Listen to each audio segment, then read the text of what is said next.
नमस्कार विद्यार्थी मित्रांनो, 2025 आणि 26 मध्ये एमपीएससी कडनं कंबाईन ग्रुप बी आणि सी, त्याचबरोबर एमपीएससी कडनं राज्यसेवा आणि त्या संदर्भात वेगवेगळे संवर्ग जे आहेत त्यांची एक्झाम घेण्यात आलेली आहे. काही एक्झाम झालेले आहेत, काही एक्झाम पेंडिंग आहेत, काहींचे निकाल पेंडिंग आहे.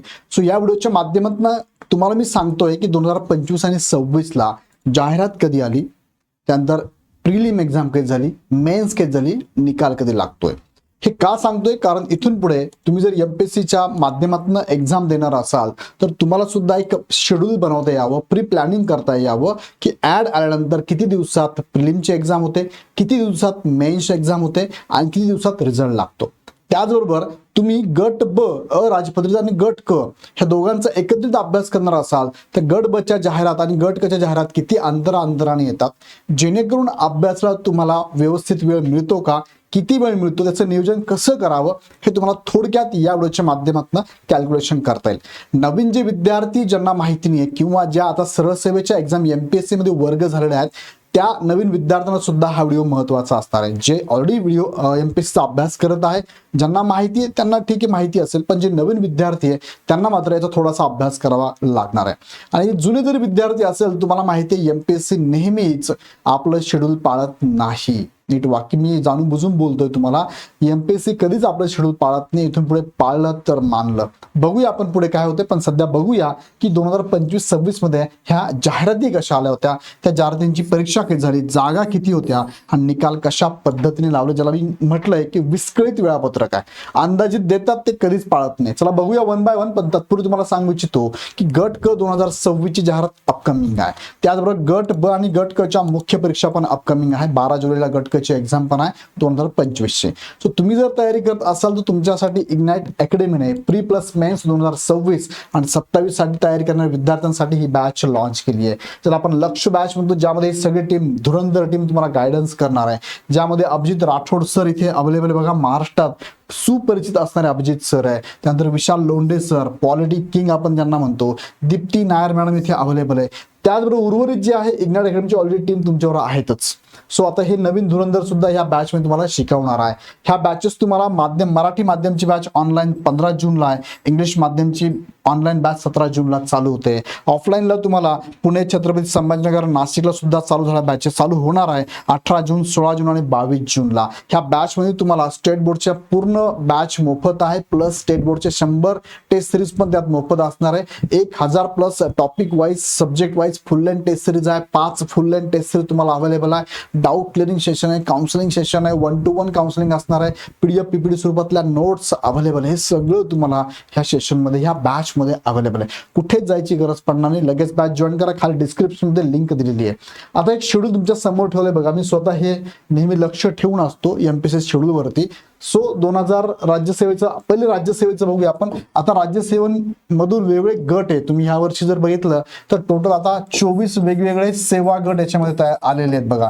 यापूर्वी जे होते ना ते 6 सेवा गट होते, म्हणजे अभियांत्रिकी असेल, यांत्रिकी अभियांत्रिकी असेल, सिव्हिल असेल, त्यानंतर पशुवैद्यकीय असेल, त्यानंतर राज्यसेवा स्वतः असेल, वनसेवा असेल, अशा वेगवेगळे 6 संवर्ग आहेत. तर 2025 ला जाहिरात आली होती. टोटल सगळे सेवा गट मिळून 385 ची जाहिरात आलेली आहे. आय थिंक तो याच्यामध्ये राज्यसेवेला काहीतरी 169च्या आसपास जागा असाव्यात. ऍड आली होती 18 मार्च 2025 ला आली होती बघा. ऍड आली 2025 तिसऱ्या महिन्यामध्ये आणि तुमची एक्झाम झाली 11व्या महिन्यामध्ये. म्हणजे तिसऱ्या महिन्यापासून 11व्या महिन्यापर्यंत विचार केला तर जवळपास तुम्हाला 8 महिन्यांचा इथे कालावधी अभ्यासाला मिळाला ऍड आल्यानंतर. प्रत्येक वेळेस असं होत नाही, लक्षात घ्या, पुढे तुम्हाला समजेलच.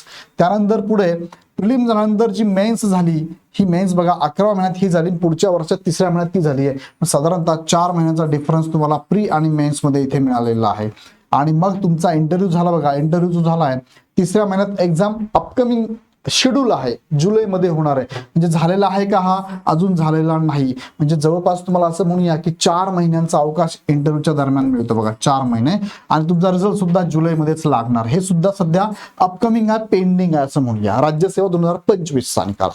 त्यानंतर 2026 मध्ये खूप कमी जाहिरात आली, खूप कमी पदांची 86च पदं फक्त आहे. अजून वाढू शकता कारण अजून मुख्य प्रिलिमचा रिझल्ट लागणं बाकी आहे.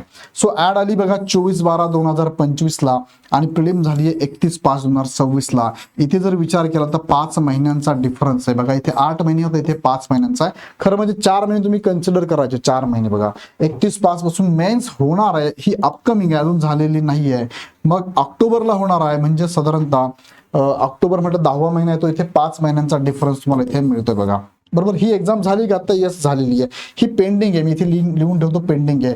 फेब्रुवारीमध्ये इंटरव्ह्यू होईल आणि फेब्रुवारीमध्ये तुमचा रिझल्ट लागणार. हे पेंडिंग आहे बघा, हे पेंडिंग आहे. ओके, हे समजलं असेल तुम्हाला. राज्यसेवेचा अभ्यास करणाऱ्या विद्यार्थ्यांना ऍड आल्यानंतर साधारणतः 4 महिन्याचा सरासरी गॅप असतो. प्रिलिम झाल्यानंतर मेन्स मध्ये सरासरी 4 महिन्यांचा गॅप असतो. मेन्स नंतर इंटरव्ह्यू मध्ये पण सरासरी 4 महिन्यांचा गॅप असतो. इथे पण 4 महिन्यांचा आहे आणि रिझल्ट लागतो तुमचा ज्या महिन्यात तुमचा इंटरव्ह्यू झाला त्या महिन्यामध्ये रिझल्ट लागतो. आता कंबाईन गट ब आणि गट क चा विचार करूया आपण. बघा हा पहिले गट ब तुम्हाला मी सांगतो बघा. इथे गट ब चा विचार करूया. 2025 ला 758 पदांची मोठी जाहिरात आली होती बघा. जाहिरात आली होती 29/7/2025 ला 7व्या महिन्यामध्ये. एक्झाम झाली 4/1/2026 ला. साधारणतः 5 महिन्यांचा गॅप इथे पडलेला आहे. आणि मेन्स तुमची एक्झाम झाली 17/5 ला, म्हणजे आता मे मध्ये एक्झाम ऑलरेडी झालेली आहे. इथे सुद्धा 4 महिन्यांचा गॅप तुम्हाला इथे बघायला मिळतोय. आणि मग तुमचा निकाल जो अपकमिंग आहे तो सप्टेंबर 2026 मध्ये अपकमिंग आहे, अपेक्षित आहे. त्यानंतर ग्रुप बी 2026 ची जाहिरात येऊन गेली आहे. 552 पदांची आहे. 9/4/2026 ला जाहिरात आली. 14/6 ला तुमची परीक्षा झाली. साधारणतः 2च महिन्याचा गॅप तुम्हाला इथे मिळालेला आहे, कारण ही डिले झालेली ऍड आहे. त्यानंतर मेन्स तुमची बघा डिसेंबर 26 मध्ये अपेक्षित आहे, म्हणजे 4 महिन्याचा गॅप आहे. आणि तुमचा निकाल जो लागणार तो एप्रिल 2027 मध्ये लागण्याचे चान्सेस आहेत. ग्रीन कलर म्हणजे हे अपकमिंग आहे, होणार आहे.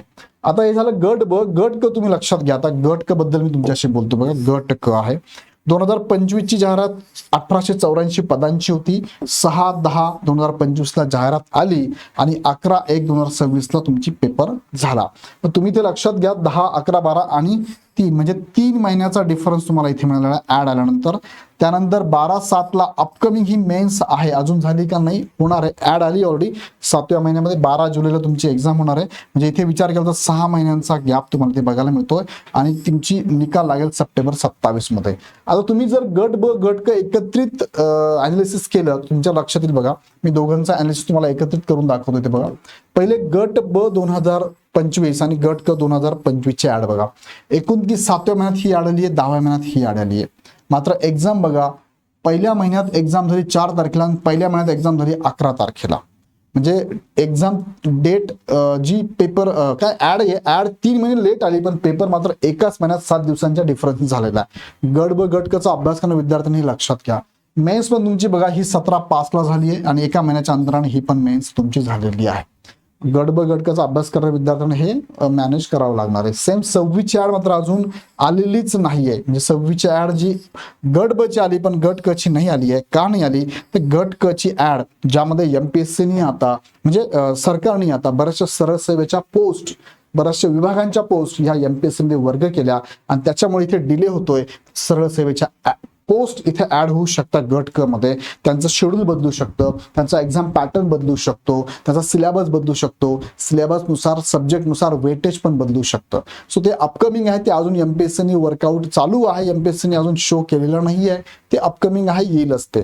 पण सध्या 2026 ची ऍड अपेक्षित आहे ती जून जुलै मध्ये यायला पाहिजे. कारण त्यांच्या दिलेल्या नोटिफिकेशन नुसार, मी माझं मनाचं बोलत नाहीये, त्यांनी दिलेला जो GR काढला होता त्या GR नुसार 5 जून पर्यंत एमपीएससी कडे सगळे पदांची मागणी गेली पाहिजे. पण अजून तरी एमपीएससी कडे गेली असेल कदाचित, पण असं बाहेर अजून आलेलं नाहीये. सो लवकरच हे अपकमिंग बाहेर येईल आणि त्याच्या अगोदर पॅटर्न समजेल तुम्हाला की एक्झाम पॅटर्न कसं असेल आणि त्यानंतर एक्झाम जाहिरात एमपीएससी लवकरच देईल. सो हे सगळं तुमच्या लक्षात घेण्याचा उद्देश हाच आहे की तुम्हाला हे नवीन विद्यार्थ्यांना माहिती असावं ऍड नंतर प्रिलिम आणि मेन्स किती डिफरन्स, किती ड्युरेशननी होत असते आणि त्यासाठी अभ्यासाचं मॅनेजमेंट करता यावं यासाठी. सो अशा प्रकारचे व्हिडिओ मी तुम्हाला इन्फॉर्मेटिव्ह व्हिडिओ घेत असतो. आवडलं तर लाईक करत चला. अजून मनात काही शंका असेल मला कमेंट बॉक्समध्ये टाका. व्हिडिओ आवडला तर लाईक करून तुमच्या मित्रांच्या ग्रुपमध्ये शेअर करा आणि पुढच्या अपकमिंग बघण्यासाठी चॅनल सबस्क्राईब करून बेल आयकॉन क्लिक करा. विशेष माहितीसाठी अधिक माहितीसाठी ह्या नंबरला कॉल करू शकता. अदरवाईज इग्नाइट अकॅडमीचं ॲप डाउनलोड करून लक्ष ग्रुप बी आणि सी ची 2026-27 ची बॅच तुम्ही जॉईन करू शकता. पुन्हा व्हिडिओ आपण नेक्स्ट व्हिडिओमध्ये. धन्यवाद.